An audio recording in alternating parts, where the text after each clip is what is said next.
Greetings mga kapatid mula sa mini bulwagan ng Panginoon. Tayo yung mga nasa ating mga lugar-lugar at nawa ay patuloy tayong nabibiyayaan sa maraming paraan na hindi natin na-imagine nung araw na pwede palang maging biyaya rin ang mga ganitong klase ng pagkakataon. Nawa ay magliwanag sa atin ang kagandahang loob ng Diyos, ang kanyang kabutihan, at tayo man maging liwanag sa buhay ng mga kasama natin sa bahay at sa mga kapatiran nating nasa iba't ibang lugar sa buong daigdig na ngayon ay magkakasama tayo in spirit. Sabay-sabay tayong pumupuri sa Panginoon at humihingi ng kaliwanagan mula sa Kanya. Ang pag-aaral natin sa araw na ito, pinamagatan nating forsaken, nakalimutan, iniwan. Ganun ba talaga yun? Mark 15:33-34. Noong si Jesus ay nakapako sa krus, nagdilim sa buong lupain mula sa tanghaling tapat hanggang sa ikatlo ng hapon. Nang ikatlo na ng hapon, sumigaw si Jesus, Eloi, Eloi, lema sabachthani, na ang kahulugan ay, Diyos ko, bakit mo ako pinabayaan? My God, why have you forsaken me? Mula sa tinig ito ni Jesus, nadidinig ng iba, ano ang kahulugan nito? Jesus was asking God why God has forsaken him. Was he really forsaken by God at that moment? Mark 15:35, narinig ito ng ilan sa mga nakatayo roon at kanilang sinabi, pakinggan ninyo, tinatawag niya si Elias. Of course, it was a mistake, a mishearing, a misunderstanding. Fake news, kumbaga, hindi naman si Elias ang tinatawag, kundi yung Ama sa Langit. Mark 15:36, may tumakbo upang kumuha ng isang espongha. Ito'y isinawsaw sa maasim na alak, inilagay sa dulo ng isang patpat, at ipinasipsip kay Jesus. Tingnan natin kung darating si Elias upang iligtas siya. Sabi niya, itong ganitong pagpapasipsip ng mumurahing alak or maasim na suka, maasim na alak, ay tinitingnan nila na parang tulong doon sa nakapako sa krus. Kumbaga, magkakaroon ito ng effect na hindi siya masyadong makakaramdam ng sakit. It's an act of kindness, actually. At pagkatapos sabi nila, tingnan natin kung darating nga si Elijah o si Elias. Was it an honest question or a mockery? Di natin alam. Pero sa mga ganitong pagkakataon, kung minsan nahihirapan na nga ang kapwa, meron pang manlilibak. Mockers mock kahit gaano kagrabe ang sitwasyon. At ang dalangin natin, huwag tayong matoksong magpunta sa department na yan, na maging mocker, maging palakantsaw, sa kabila ng hirap na nadadanasan ng marami sa ating kapaligiran. Meron naman na imbes na lamang na mag-bless, imbes na lang na makatulong, maglilibak pa, gagawa pa ng emotional wounds sa kapwa. At hindi natin alam kung if this specific person was mocking Jesus, but definitely many people around were mocking him. Nahihirapan na nga, dumudugo na nga, nilalagnat na nga, nakukuha pa nilang libak-libakin. Nawa sa mga panahon ng paghihirap ng kapwa natin, ng sarili natin, yung kabaitan natin ang lumabas, yung kabutihang loob, yung kagandahang loob, para magkatulungan tayo sa isa't isa.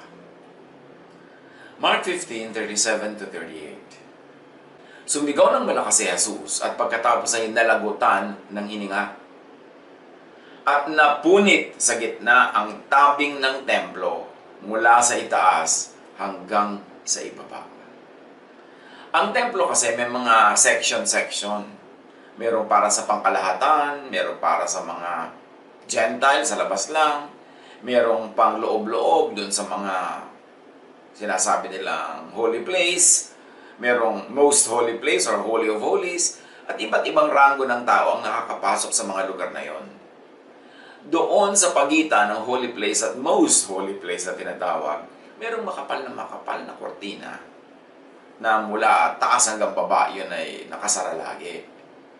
Sa loob nun, dun sa most holy place or holy of holies, nandun yung mga kung ano-anong mga kasangkapan ng dambana na ina-associate nila sa presensya ng Diyos.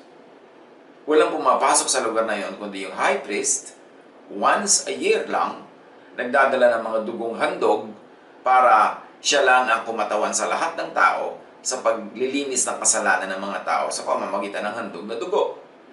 Itong priest na ito, high priest, pag pumapasok, may mga suot na kampana siya na nakakabit sa kanyang damit. Ang isang paa niya may tali na ang dulo na iiwan doon sa labas. Pagtawid niya sa kortinang ito, hila-hila ng paa niya yung tali at naiiwan na hawak ng iba doon sa kabilang side naman, yung kabilang tali. Kasi ang paniniwala nila pagka hindi natuwa ang Diyos sa pagpasok niya doon, kahit siya yung high priest, bigla siyang mamamatay. Magagalit sa kanya ang Diyos at mamamatay siya. Kaya wala namang ibang pwedeng pumasok doon, kaya hihilahin siya sa pamamagitan ng tali na nakakabit sa kanyang binti, sa kanyang bukong-bukong. Kaya takot ang umiiral sa kanila pag pumapasok sa lugar na yon. Yung kurtina din na yon, nagsasabing ang Diyos ay dito, ikay hanggang dyan lang, hindi ka pwedeng lumapit, walang pwedeng pumasok. Ang Diyos ay galit, ang Diyos ay kailangan laging bigyan ng alay, ang Diyos ay papatayin ka pag pumasok ka doon, at ang Diyos ay malayo.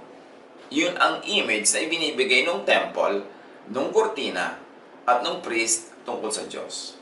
Pero syempre, advantageous yun sa priesthood. Kasi sila lang ang pwedeng lumapit doon para humingi ng tawad para sa kasalanan ng mga tao. It makes them very, very important. It makes them a bridge, according to their own beliefs and teachings, between God and people. At yun ang kortinang napilas mula taas hanggang baba nang si Jesus ay malagutan ng hininga. Anong ibig sabihin yan? God had not forsaken nor abandoned Jesus. Tulad ng tanong niya, why have you forsaken me? Ang ibig sabihin na nahati ang kortinang ito at napilas, God was at work. God, in fact, was at teamwork with Jesus. God, through the work He let Jesus do and finish, was breaking down the wall of hostility between God and people as instituted by the temple. Kung paano nalagay yung kurtina na yan dyan, sino nag-imbento ng katuroan na yan, at sino ang nagpairal niyan, is not within our lesson today. Pero ang mahalaga, makita natin na nung araw naman nagdadasal sila Noah, isang tumpok lang ng bato, maglalagay sila ng offering, tapos na, di ba? Wala namang temple, wala namang kortina, walang priesthood. Yung mga tao, magdadasal lang sa mga sulok-sulok dyan, sa lugar-lugar, pwede na sila makipagdinig sa Diyos. Pero pagdaan ng panahon, yung relihiyon ng Israel na-develop, naging more and more complicated. At nung naging napakalakas na ng priesthood sa Jerusalem, under the sponsorship of the monarch, nagkaroon na ng sari-saring kanyang mga katuroan, lumayo na ng lumayo ang paghawak nila sa pananalig tungkol sa Diyos, at ngayon nagkaroon na ng kurtina na nagdi-divide between God and people. Ang tagal din na pinagtiyagaan ng Diyos yung kurtina na yon, sapagkat nami-misrepresent siya. Nagmumukha siyang hindi mabait. Handang pumatay pagka nainis. Yun ang presentation sa kanya ng relihiyon. Kaya ibinadala ang Panginoong Yesus upang ituwid ang mga baluktot na paniniwalang ito, upang liwanagan ang madilim, itama ang mali. At kaya naman yung priesthood nagalit kay Jesus. Because Jesus was democratizing God. Jesus was praying alone in quiet places, sa tabi ng bundok, sa mga bahay-bahay. Ang sinabi niya sa mga tao na magdasal kayo sa kwarto nyo, manahimik kayo. In other words, hindi sa loob ng temple. So nawawala ng franchise, nawawala ng control yung temple sa religious life ng mga tao ayon nila kay Jesus. At marami pa si Jesus na ibang itinuro na kabaligtaran ng mga itinuturo nila sa kanilang relihiyon. Kaya hindi nila gusto si Jesus. In fact, hated nila si Jesus. At nang si Jesus ay nalagutan ng hininga, hindi siya iniwan ng Diyos. May ginagawa ang Diyos kasabay sa nangyayari sa Kanya. Nilagot din ng Diyos ang hininga ng temple, ng exclusive priesthood, ng exclusive section ng area ng holy place, most holy place. May pang Gentile, may pang babae, may pang lalaking section. Lahat yan ay dinurog ng Panginoon. Kaya God was at work. God did not neglect Jesus. He let Jesus finish the work that Jesus began. Luke 1:68. Purihin ang Panginoong Diyos ng Israel. Tinulungan niya at pinalaya ang kanyang bayan. Yan ang ginawa ng Diyos. Pinalaya mula sa kortina, pinalaya mula sa sections, pinalaya mula sa temple at sa priesthood. Romans 3:25, siya ang inialay ng Diyos bilang handog upang sa pamamagitan ng kanyang dugo ay mapatawad ang kasalanan ng lahat ng sumasampalataya sa kanya. In other words, pinilas, hiniwa, ginupit, binuksan ang kortina at ipinasok doon ang dugo ni Jesus na kalalagot-lagot lang ng hininga. Yun ang dugo na higit pa, hindi lang ay katumbas nung dugo na ipinapasok ng high priest once a year.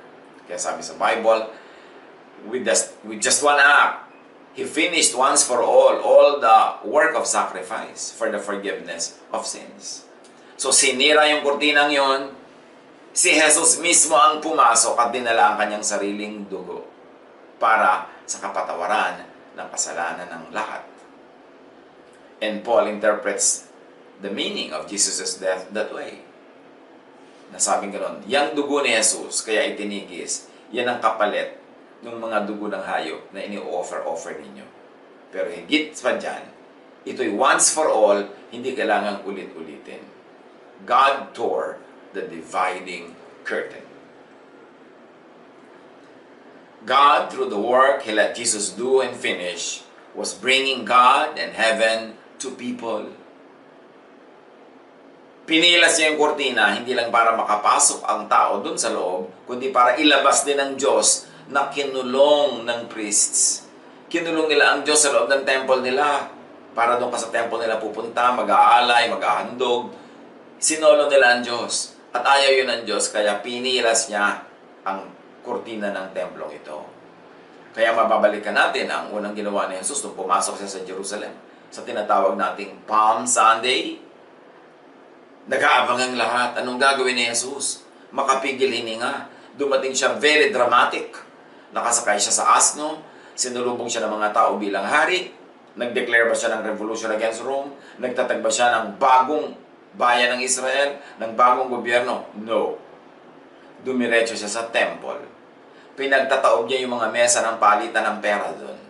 Pinagpapakawalan niya yung mga ibon at mga hayop na nakakulong doon para i-offer. Pinagtataob niya ang mga mesa, pinalabas niya at itinaboy niya yung mga nagkukomersyo doon, nagtitinda ng mga sari-saring may kinalaman sa relihiyon. Pinaghagupit pa nga niya, pinaghahampas. Yun ang ginawa niya. Tapos umalis na siya. Magtatanong siguro iba, yun lang. Yes, yun lang. Kasi ilan naman ang talagang gagawin niya doon. Binasag niya yung paniniwala ng mga tao sa sacrifices for the forgiveness of sins. Binasag niya yung komersyo ng relihiyon. Binasag niya yung exclusive franchise ng temple na ang Diyos nakakulong sa loob nila, pupunta ka sa kanila para lumapit ka sa Diyos. In fact, all throughout history, sa pakikipag-compete ng priesthood dyan sa Jerusalem, sa iba't ibang mga independent faith communities all over Israel, sinisira nila yung mga tinatawag na high places, pinagigiba nila yan. It's a constant competition for the people's attendance. At yan ang ginawa ni Jesus nung siya pumasok sa templo at itinaboy niya ang mga nagtitinda doon. At yan ang ginawa ng Diyos nung pinilas ang kortina. Isa lang ang ginagawa talaga ng Diyos Ama at Diyos Anak. Inilalapit ang tao sa Diyos at ang Diyos sa tao. Hebrews 10:19-20. Kaya nga mga kapatid, tayo'y malaya nang makakapasok sa dakong kabanal-banalan dahil sa dugo ni Jesus. Binuksan niya para sa atin ang isang bago at buhay na daang naglalagos hanggang sa kabila ng tabing, at ang tabing na ito'y ang kanyang katawan. Kay linaw naman ang Hebrews 10:19-20 na dahil pinilas yung kortina, now we can all access God. And God is released from His little prison invented by the priests. At ngayon malapit na muli ang Diyos at ang tao. Hebrews 2:17, for this reason, He had to be made like them, fully human in every way, in order that He might become a merciful and faithful high priest in service to God, and that He might make atonement for the sins of the people. Bakit naghirap si Jesus? Bakit hinayaan ng Ama na maghirap si Jesus? Bakit siya nasaktan? Bakit naramdaman niya ang lahat ng dusa at pagkatapos ay nalagutan pa ng hininga? Ito'y upang lalong maging makamahirap si Jesus. Upang lalong maunawa ang nahihirapan. Upang lalong maging maibigin sa mga hindi iniibig ng iba. Upang lalong maging maunawain sa hindi inuunawa at basta-basta hinuhusgahan ng iba.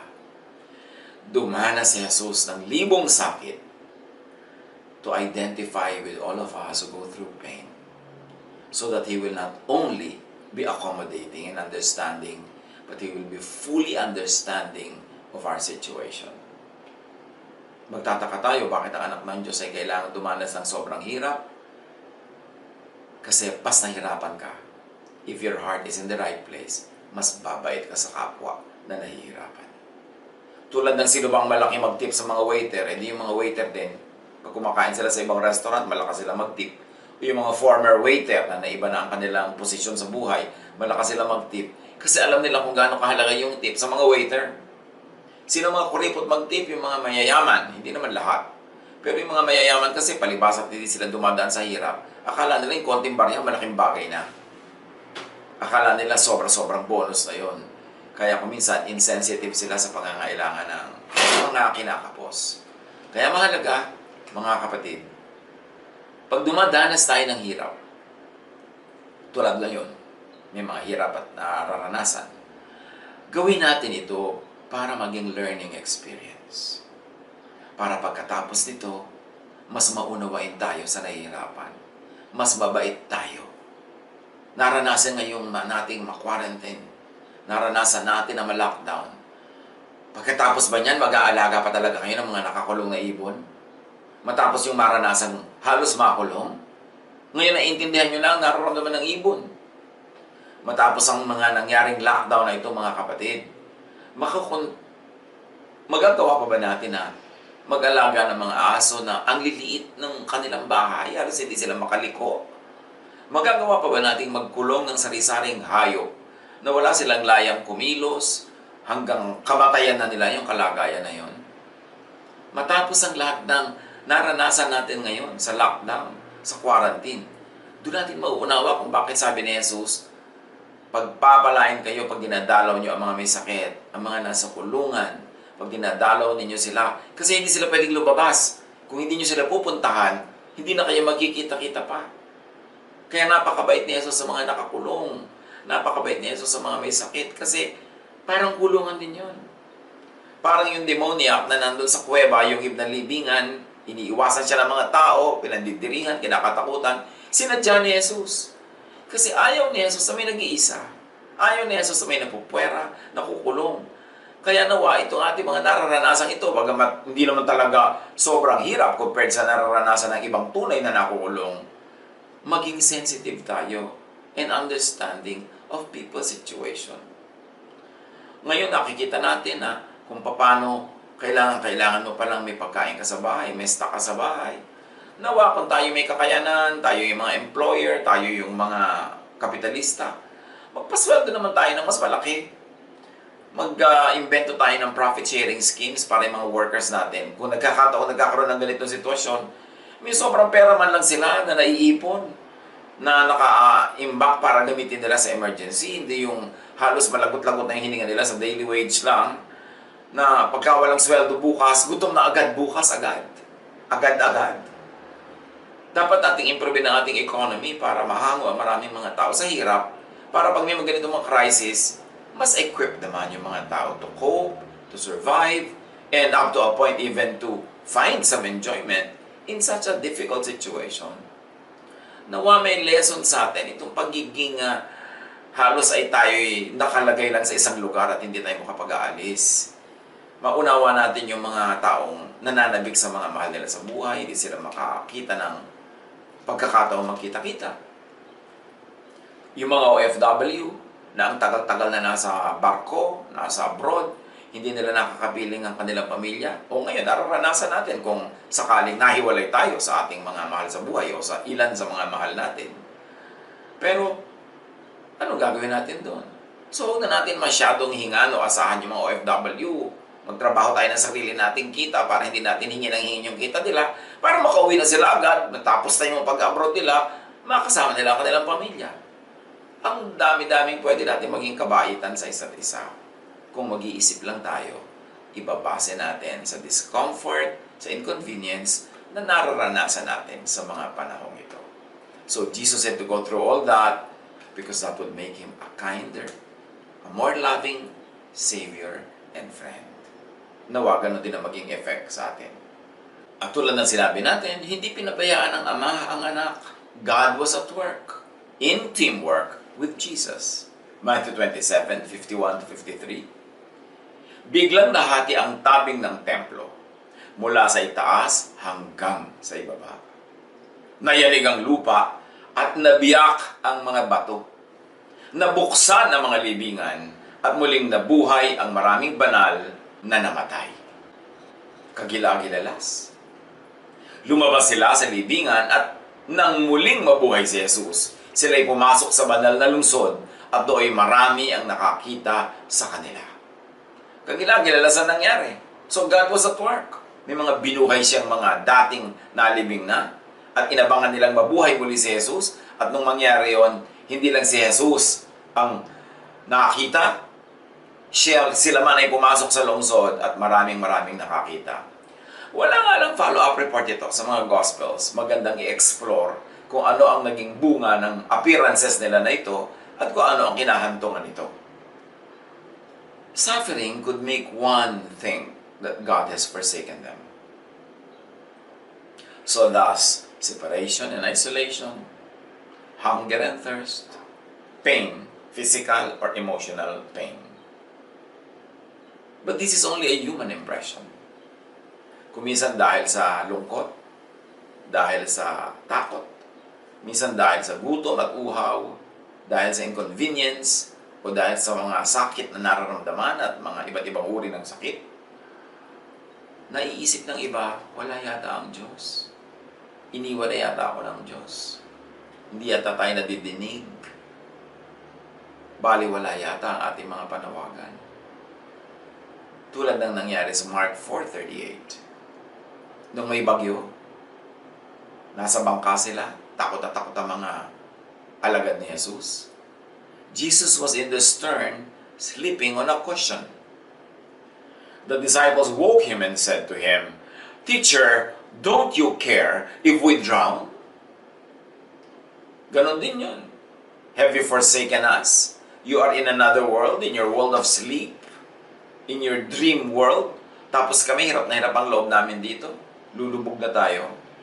But then and now, in the story on that water, in the lake, and in the story on the cross, God knows. God cares. God is in control. And God could only be at work, though unseen. Kung minsan natutokso tayo mag-isip kung nadidinig pa tayo ng Diyos, natural kasi hindi siya bingi. Nakikita ba tayo ng Diyos? Yes, because God is all-seeing. Magtiwala tayo.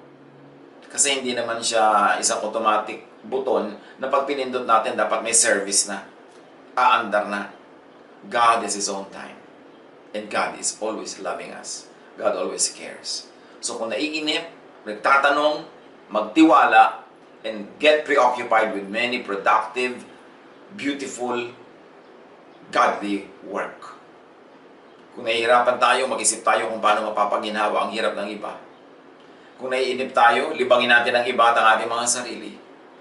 Pero huwag tayong magduda, ni isang saglit, na tayo iniwan o kinalimutan. Tulad din ng mga disciples, sabi nila kay Jesus, "Don't you care?" Ang dapat tatanong nila, bakit tayo natatakot ng sobra, kasama natin itong si Jesus. 1 Peter 5:7, "Cast all your anxiety on Him, because He cares for you." Hindi naman masama na nervous hindi naman masama na magtanong, hindi naman masama na mag-isip. Pero huwag niyong patagalin yan. Sabi nga ni Martin Luther, You cannot stop birds from flying over your heads, but you can stop them from nesting in your hair. So, hindi mo naman mapipigil na may tumatawid sa iyong isip ng mga, kung minsan ay mga pangamba, minsan ay duda, kung minsan ay panghihina ng loob. Pero patawirin mo lang yun kung patagalid. Palampasin mo agad at ibalik mo ang tuon ng iyong pansin sa Diyos na nagmamahal sa ating lahat, alam ang kanyang ginagawa, at siguradong may ginagawa. Isaiah 12:2.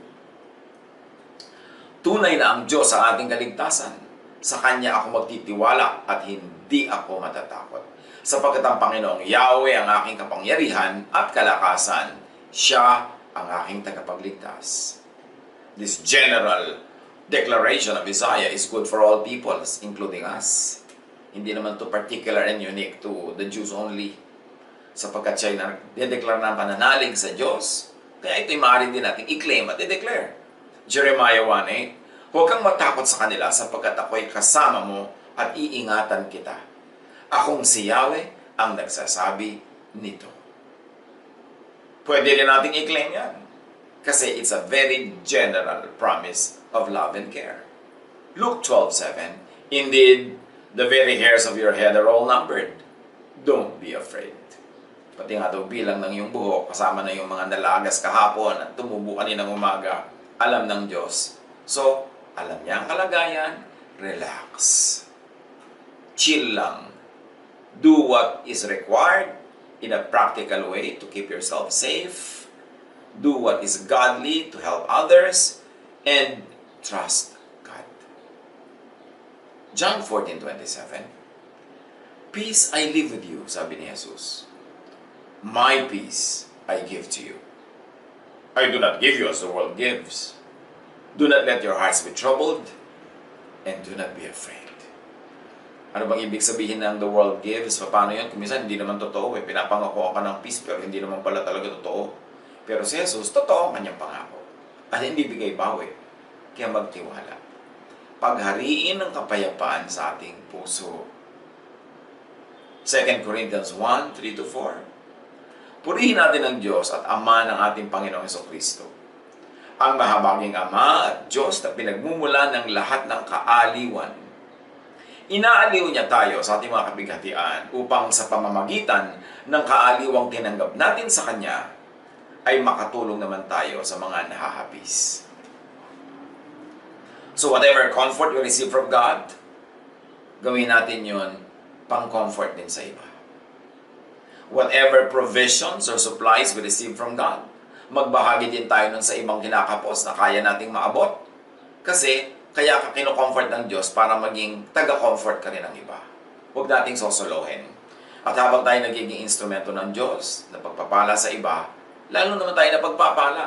At nalilibang tayo na huwag tumingin sa mga nakakatakot at mga negative, kundi doon sa positive at encouraging. It improves your mental health. It improves your emotional health. Not only that, but also it improves your general well-being. Yung paggawa ng mabuti sa kapwa. So kung meron kang mga pinoproblema sa sarili mo, isipin mo ang iba meron din, tulungan mo sila para hindi mo laging mapagtuunan ng pansin yung pinoproblema mo. Malilibang ka rin, matutuwa ba ang Diyos, makakatulong ka pa sa kapwa. Bakit tayo nagdurusa? Bakit tayo binibigyan ng ginhawa? Pareho lang yan. So we become more compassionate. Has God forsaken us? Nonsense. Isaiah 49:15. Can a mother forget the baby at her breast and have no compassion on the child she has born? Of course, the answer is no. A mother will not forget yung kanyang anak. Though she may forget, patuloy ng Isaiah, I will not forget you. Yan ang sabi ng Diyos. The inclusion of all believers in this promise is made perfectly clear by the teachings and work of Jesus. Kahit si Isaiah ang sinabihan, si Isaiah ang ginamit na pagsasabi, kasali tayo sa sinabihan kasi inulit yun ni Jesus sa kanyang teachings at sa kanyang mga ginawa. This love surely extends beyond Jerusalem, Judea, and Samaria into the ends of the earth, into our homes, into our hearts. Does God forsake us? Never. God is at work. be patient, believe, and have peace. God bless us all.